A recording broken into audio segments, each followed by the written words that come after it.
Hello friends, আমি মণিদীপা আর আমার নতুন একটা ছোট্ট ব্লগে তোমরা স্বাগতম। আজকের টপিকটা হয়েছে আমি কেমনে আইলাম মালদ্বীপসে এজ এ নার্স। অ্যাকচুয়ালি এটা আমার লেগে খুব ইজি আসতো না, মানে কারণ আমি এমন একটা মেয়ে যে আমার অত নলেজ নাই কম্পিউটার বা ওই তোমার সবকিছুর ব্যাপারে অত কিছুটা নলেজ নাই।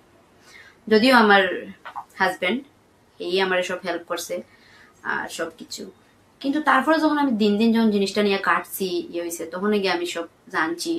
বা এর আগেও আমি কলকাতাতে কাজ করছি, তো কলকাতাতে যখন কাজ করতাম তখন থাকতেও তো হসপিটালে ডিউটি করা, প্লাস এইদিকে তুমি আবার আমি ওয়েটি করছিলাম।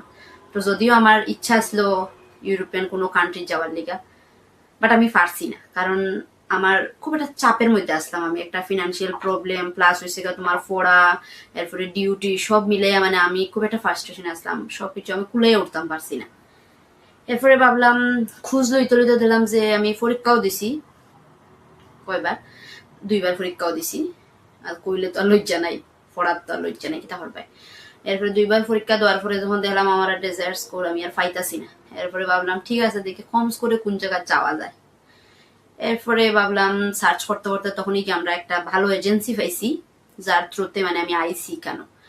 এরপরে ওই তারা আমারে কইলো যে হ্যাঁ এই করে আওয়ান যাইব। তারপরে আমি অ্যাপ্লাই করলাম মালদ্বীপসের একটা ভালো হসপিটালে, যেটা খুব বড় হসপিটাল, ভালো হসপিটাল। তো এটাতে অ্যাপ্লাই করলাম, করার পরে ওই প্রসেসিং টাইম লেগে গেছে ধরো 4 মাস, 3 মাস 3-4 মাস লাগছে। লাগার পরে আমি তখনও মানে আমার জব করতাম, কইরা কইরা ওইদিকেও জব করি ওইদিকে। এরপরে আমার লিগা তো দেখো আমরা তো ইন্ডিয়াতে আমরা নার্সের স্যালারি কত তোমরা সবাই জানো।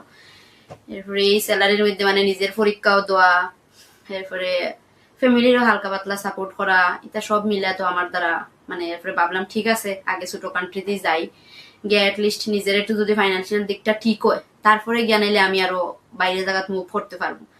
আর আশা করি আমি ওখানেও আমার পড়া কন্টিনিউ আছে, হয়তো কিছুদিন পরে আমি আরেকটা জায়গা তো মুভ করুম, যেটা আপকামিং ভিডিও এমনি আইব, তোমরা দেখবা কেমনে হইলো জিনিসটা। তো এটাই আর কি তোমরা কইতে চাই। আর যদি তোমরা কেউ ইচ্ছা থাকে আইতায়, তো ভাবলাম ঠিক আছে, আমরা অনেকেই বন্ধু বান্ধবরা আমরা ইচ্ছা করি না, আর আমরা মিডল ক্লাস ফ্যামিলি, আমরা নার্স যারা আছি মনে করো ইন্ডিয়াতে আমরা যতটা স্যালারি বা এটা দিয়া অনেক সময় কাজ করিয়া ফ্যামিলি চলানি সব অনেক একটা কিতা হয়, এটা খুব একটা কষ্টের ব্যাপার হয়ে যায়, চালাইতে পারি না, ঠিক না। আর বাইরে অনেক আওয়ার ইচ্ছাও থাকে মনে করো, যেমন আমার খুবই আসলো আগের থেকে। আমি কোনোদিনও কিন্তু ইন্ডিয়াতে আমরা মানে জায়গা তো কোনোদিন আমি গভর্নমেন্ট অ্যাপ্লাই করছি না, ওই যে মনের একটা ইচ্ছা আইমু আইমু হইয়া, আর অ্যাপ্লাই করা হয়েছে না। এরপরে তো কিতা ফাইনালি এদিকে আইলাম, প্রসেসিং হইলো। আমি তো অনেকের লোক আগে ডাইরেক্ট কথাও কইছিলাম, যখন কথা কইছিলাম তারা তো আরে বাবা 4 লাখ 3 লাখের নিচে তো কোনো কথাই কয় না। আমি কই হাই রে, আমি পড়লাম অত টাকা দিয়া, পরীক্ষাও দিলাম এত টাকা, নিজের বালা যে স্কোরটা এটাও হইলাম, এরপরে আবার 3-4 লাখ দেওয়া তো আমার পক্ষে সম্ভব নয়। কেমনে আমি টাকা ছাড়া যাওয়াইতাম। তখনই আমি একটা ভালো এজেন্সির খুঁজ পাইছি। যদি তোমরা জানতে ইচ্ছা হয় তোমরা আমার কমেন্ট বক্সে জানাইও, আমি তোমরা জানামু কেমনে আইলাম, কেমনে হইলো, কেমনে মানে ফ্রি অফ কস্ট আইসি, যেটা ওই আর কি ডকুমেন্টেশন প্রসেসে যা তোমার অল্প টাকা লাগে টাকা, এছাড়া তোমার কোনো এক্সট্রা টাকা লাগে না। এরপরে তো আইলাম, আমার পরে যে হসপিটালেও আইসি, টিল আমি এটারে সাসপেন্স রাখি, তাইলে পরে দিকে শুনবা কোন হসপিটাল না, তোমরা যদি ইচ্ছা থাকে জানাইও আমার, তাহলে আমি আরেকটা ছোট ভিডিও নিয়ে আমু। তো এই হসপিটালে আওয়ার পরে অ্যাকচুয়ালি তারা খুবই ভালো। আমি প্রথমে তো ভাবছিলাম, আমার মা বাবা তো খুবই ডরাইছিল, একটা মেয়ে মানুষ যেটা সবাই ফ্যামিলি তো মেয়ে মানুষ অত দূরে যাইবো, এরপরে একলা একলা, আমার নিজের কাছেও খুব ডর লাগছিল। এরপরে তো গীতা আওয়ার পরে দেখলাম না, ডরের কোনো কারণই নেই। আর হয়তো আশা করি তোমরা আমার কথা বুঝবে, আমি নিজেও একটা সিলোটি মাইয়া। তো আমি ভাবলাম নিজের বাসায়ই করি, সারাদিন তো ইংলিশেই মাথা, আর ইংলিশে সবকিছুই ভাল লাগে না আমার। নিজের কাছে কোনো সময় ফ্রাস্ট্রেশন লাগে যে সবসময় এক কথা কইতে কইতে দূর নিজের ভাষায় কথা হয়, আমার কাছে এমন লাগলো। তো এরপরে যাই হোক, আশা করি তোমরা আমার কথা বুঝবাই, যদি নাও বুঝো আমারে কইও। সবাই তো আর সবকিছু বালা হয় না, ঠিক না, মানুষ মাত্র ভুল হইতে পারে, আমি কইয়া দিব কোন কথা কিতা। এরপরে এদিকে তো ভিডিও যাই হোক, আমার নিজের টপিকে যাই ঘুরিয়া। তারপরে তো যখন আইলাম তখন তারা এয়ারপোর্টও আমারে আনতে গেল, বা আওয়ার আগেও যে তারা প্রটোকল বিভিন্ন কিভাবে আইমু, কিভাবে ফ্লাইটের টিকিট সবকিছু তারাই মানে স্পন্সর করছে। এরপরে আইলাম, আবার পরে যখন তারা এয়ারপোর্ট থেকে নিজে রিসিভও করলো, আবার সাথে সাথে সিম টিম দিয়া মানে খুব ভালোভাবে একটা যেটা স্বাগতম করে আর কি করছে। প্রথমে তো আমি খুবই রয়েছিলাম, ইভেন কি আমি আওয়ার পরে লগালগ কিতা করছে, আমি আমার বাইরে কারেন্ট লোকেশন পাঠাইছি বলে, ভাই আমি এদিকে আসি, লাইভ লোকেশন সবাই পাঠাই রাখতেছি। হ্যাঁ, আমি সবাই কই আমি এদিকে আসি, তোমরা আইলে আমার খুঁজলে পাইবাই। এবার দেখি না, কোনো ডরার কিছু নাই, খুব সেফ কান্ট্রি আমার কাছে লাগছে। আমার তখনও পর্যন্ত আমি ভালো আছি, বা একলা 1-2 বছর হয়ে গেছে। আমি তো আইসি 2024-এ, 1 বছরের উপর হয়েছে। আমি যাইতাছি আইতাছি একলা, আমার কোনো প্রবলেম না। তো এর লেগা এরপরে তো গীতা হসপিটাল যেদিন জয়েন করলাম, তারা ওই তোমার যে প্রটোকল আছে সব ফিল করলাম। তখন তারা ঋণ এমনও আছে যে তোমার বছরে তারা ইনক্রিমেন্টও করে। এরপরে তোমার খাওয়া দাওয়া থাকা, ইভেন কি তোমার ওয়াইফাইটা পর্যন্ত তারা ফ্রি দেয়। তো আশা করি হয়তো ভালো এবার ইন্ডিয়ান টাকায় আমি মনে করি দেখো আমি এটা আমি জানি যে বাড়ি ঘরে থাকা যদি আমি 20,000ও ফাইটা পালা, কিন্তু মনে করো আমার মতো যারা আছে, যারা ভাল লাগে বা বাইরে করতে ইচ্ছা, তারা যদি মনে করো ইচ্ছা বছরে যদি আমি 1 লাখ টাকাও আমি সেভ করতাম পারি, এটাও কম বড় কথা নাই। আমরা একটা নার্সের লেগে, কারণ ইন্ডিয়া তো নার্সের স্যালারিও জানো, আর ইন্ডিয়ান নার্সের কোনো সম্মানও নেই। হ্যাঁ, সঠিক কথা কইতে গেলে যেটা লজ্জা করেও লাভ নাই। আমি নিজেও হোম কেয়ার করছি কিছুদিন, আমার যখন হসপিটাল থেকে আমি রিজাইন দিছিলাম, তো কিছুদিন জবেরও ক্রাইসিস প্লাস হয়েছে আমার নিজেরও টাকারও ক্রাইসিস, যেটা সঠিক কথা।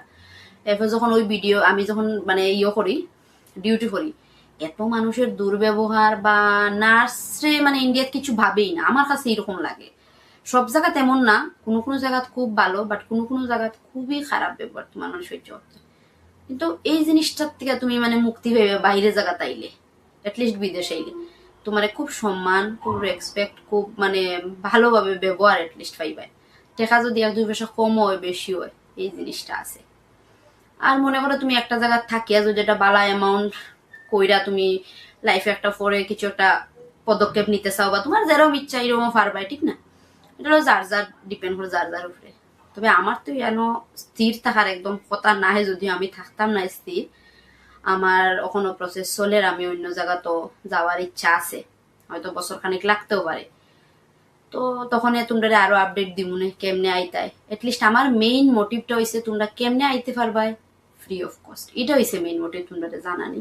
কারণ এজেন্সির থ্রুতে আইতে অনেক টাকা পয়সা লাগে, কারণ আমরার মতো যারা নিজের ফ্যামিলিরও দেখুন লাগে সবকিছু, তো অত টাকা দিয়ে তো আমরা সম্ভব হয় না। এই লেগে আর কি ভাবলাম যে একটা ভিডিও করি, সবাই জানবো শুনবো, হয়তো যারা ভাল লাগে তারা দেখবো, সবাই লেগে তো নাই, সবাই ফাইন্যান্সিয়াল দিকটাও ঠিক আছে, আর সবকিছু সবাই সমানও তখন অনেকের বাড়ির থেকে এলাও তখন অনেকের না।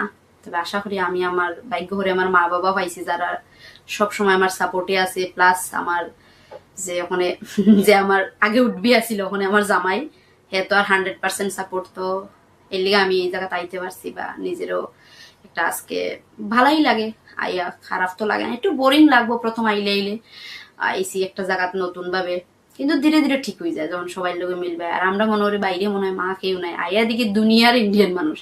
আমার তো এমন লাগে যে মানে ইন্ডিয়ার অর্ধেক মানুষ মনে হইয়া নই, কাছেও তো বেশি দূরেও না, যাওয়া যায়।